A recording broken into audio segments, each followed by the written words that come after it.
Good morning. Today is Thursday, September 4th. This is Wake Up with KERA News, and I'm Andrew Garcia.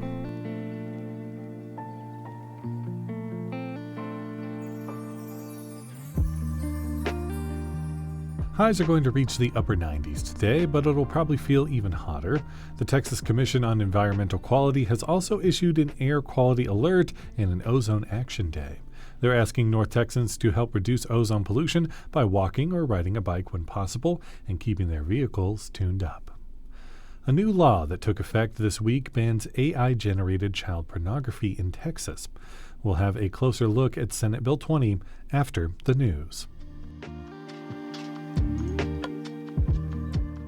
A group of tenants displaced by the fire at the Cooper Apartments in Fort Worth secured legal protections for their personal belongings.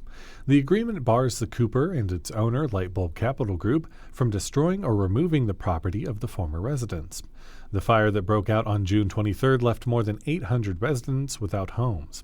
In early August, 49 tenants sued the Cooper's owners and others for $1 million in damages.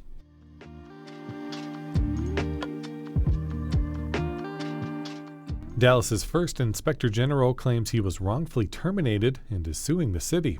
KERA's Megan Cardona has more. Bart Beavers was named the city's first inspector general in 2022 and served in that role until earlier this year. That's when a new voter-approved proposition took effect requiring an independent inspector general. Beavers claims he was not hired for the new role because he found wasteful spending in City Hall. His attorney, Mark Downey, says that was retaliation. The city turned around and orchestrated retaliation against him to remove him from office and to have somebody appointed into that position that was not otherwise qualified for the position. Beavers was replaced by Timothy J. Minke. Minke was then discharged from his role last week because he's not a practicing attorney. For KERA News, I'm Megan Cardona.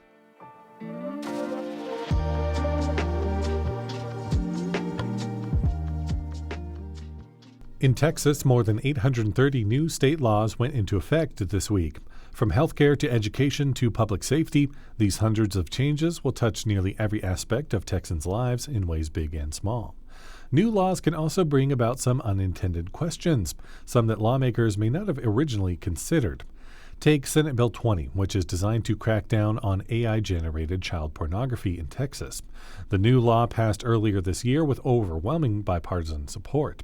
But now that it's on the books, some are wondering, did Texas just open the door to making anime illegal? Texas Public Radio's Jack Morgan reports. Over Labor Day week, thousands gathered in San Antonio for the San Japan Anime and Gaming Convention. Oh God, I love the Resident Evil cheese style. The mood is jubilant as colorfully costumed crowds mill through acres of displays at the Henry B. Gonzalez Convention Center. But this year there was also a chill in the air because of Senate Bill 20. The new law takes aim at AI pornography and creates a felony offense for the promotion of, quote, obscene visual material, end quote, that appears to depict a child younger than 18 years old, whether it's an actual photo, an AI-generated image, or a cartoon or animation. I completely understand, and I'm against minor pornography. I don't think any reasonable person would be for it. This is Lane, who only wanted to give his first name due to the sensitive nature of this topic. He's one of the many fans who wonder if anime could run afoul of the new law. The popular animation style originates in Japan and often features characters who have childlike qualities. I feel like there's a fine line that you have to walk with it because, especially in anime and video game culture, there's a lot of sexualization of women in particular, which is free speech. Lane says he's a First Amendment advocate, but he gets why Texas legislators want to put a stop to people creating imagery appearing to show those under 18 years of age. Senate Bill 20 was authored by Senator Pete Flores, a Republican. In passing it earlier this year, Texas Republicans and Democrats agreed protecting children this way was a critical priority. But here's the problem. In politics, we often run into what we call the law of unintended consequences. John Taylor is a political science professor at UT San Antonio. And one of those unintended consequences is, what do you do with AI images? And do they fall within the concept or the idea of child pornography, particularly if you're creating images that are, say, anime? And I think that's where we're going to run into problems here with this law. Taylor says it'll be difficult to define the standard of what is considered to be obscene content under the new law. And the broad nature of SB 20 means it could, hypothetically, be used by local prosecutors to go after animated content, including anime, that some might find distasteful. It's in the eye of the beholder, some could argue. And I've seen enough anime on social media and other places. Not a fan personally, but that's just me. You see the images, you're thinking, okay, while it pushes the edge of the envelope, this is obscene material. And I think that's where the real questions comes into play. At the San Jupan Convention in San Antonio, another attendee named Savannah told me she supports the new law, but doesn't want to see anime get caught in the crossfire of Texas's quest to crack down on child pornography. You're opening the door for more banning, and then it might just end up with banning anime altogether. That said, she's not against the idea that SB 20 could open the door to new regulation around anime. I think maybe censoring it or putting more restrictions about it would be good, but it depends on how you go about it.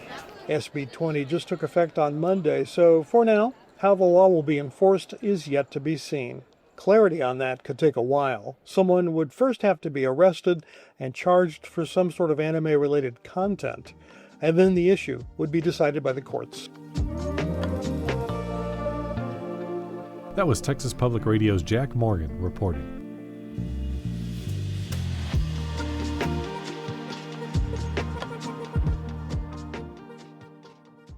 The NFL season officially kicks off tonight as the Dallas Cowboys take on the Philadelphia Eagles in Pennsylvania.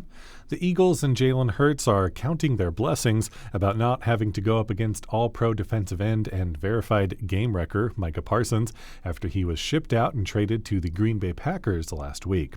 We'll see if Dak Prescott and the offense can make up for the loss of firepower on defense. If you've ever wanted to join a local chorus, well, now's your chance. The Irving Chorale is starting its rehearsal season and invites everyone to join in. For rehearsal times, more info, and some more fun things to do, visit our Go See DFW calendar at kera.org/calendar.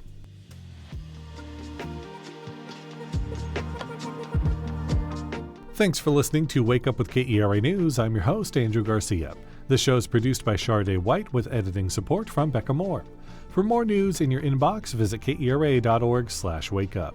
That's where you can subscribe to the Wake Up with KERA News newsletter. You'll get a more in-depth look into the news with plenty of good morning vibes. Connect with us on Facebook, Instagram, and TikTok at KERATX. Have a good day.